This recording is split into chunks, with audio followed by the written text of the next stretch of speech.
Napuno ng pagdadalamhati ang pamilya ng beauty pageant contestant na si Geneva Lopez na nakaburol na sa Pampanga. Paglilinaw ng kapatid ni Yitzhak Cohen, hindi bibili ng lupa sa Capas Tarlac ang yumaong kapatid. Mula sa Pampanga, nakatutok live si Von Aquino.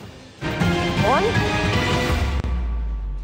Pia, matapos ngang matagpuan kahapon, nakaburol na ang mga labi ng beauty pageant contestant na si Geneva Lopez dito sa kanyang hometown sa Santo Tomas, Pampanga. Yung takot na naramdaman mo nung panahon na pinapatay ka, sana ako na lang din yung nakaramdam nun, hindi na ikaw. Sana, mahal naman ko yung kapatid ko. Kung kami, huwag mo kaming isipin kasi kaya namin to. 2 weeks later.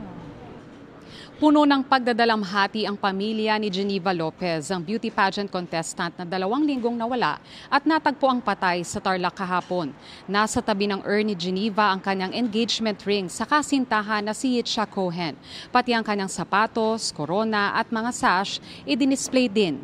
Ngayong araw nagdatingan ang mga kaibigan at kaanak ni Geneva sa kanyang burol. Nagpapasalamat ang pamilya Lopez sa mga otoridad sa kanilang naging effort para mahanap ang mga labi ni na Geneva at Yitzhak.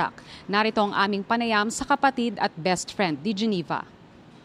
Alam namin na may closure, kumbaga, na alam na namin kung nasan sila at sinong kumbaga, na paano ginawa and all. Gusto ko lang naman itanong sa inyo, bakit anong karapatan niyo kunin yung buhay ng kapatid ko na wala namang ginagawang masama sa inyo?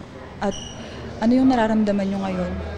Ano yung gusto niyong na-achieve ba kayo? Na datahimik ba yung buhay niyo? Yung ginawa niyo yun? So yun lang. At mananagot sila. Dapat lang silang managot. I consider her more than a family. Like, my love for her is something that is not easy to describe as how you describe a friend. It's more than that. Kaya, masakit. Kinumpirma na rin ang pamilya ni Yitzhak na siyang isa pang bangkay na natagpuan sa quarry site dahil sa mga marka nito sa katawan at sa damit.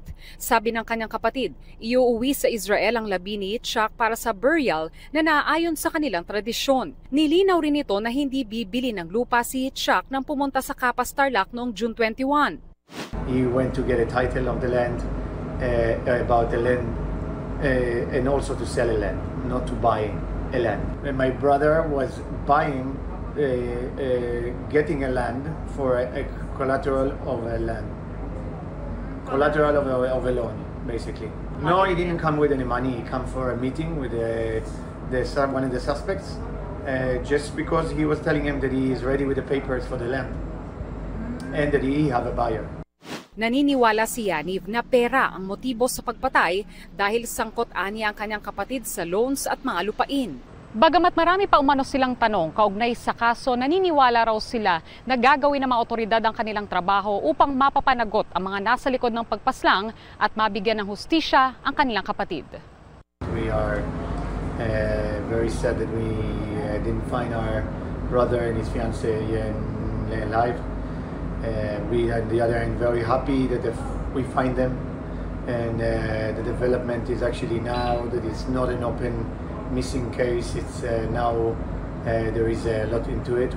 Sa isang statement, nagpaabot ng pakikiramay ang Embahada ng Israel sa Maynila.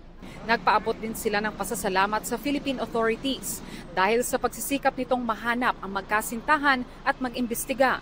Tiwala raw silang mapapanagot ng mga otoridad ang mga nasa likod ng krimen. Nakikipag-ugnayan at tinutulungan na rin umano ng embahada ang pamilya Cohen para maibalik ang labi ni Yitzhak sa Israel. Ivan, bumisita rin dito sa burol ni Geneva yung mga kaanak ng kanyang fiancé. Samantala, ayon naman sa kapatid ni Geneva, hanggang Biyernes yung burol ni Geneva rito. Ivan? Maraming salamat, Von Aquino. Mga kapuso, patuloy na tumutok sa mga balita. Mag-subscribe sa GMA Integrated News sa YouTube. Sa mga kapuso abroad, samahan niyo kami sa GMA Pinoy TV at www.gmanews.tv.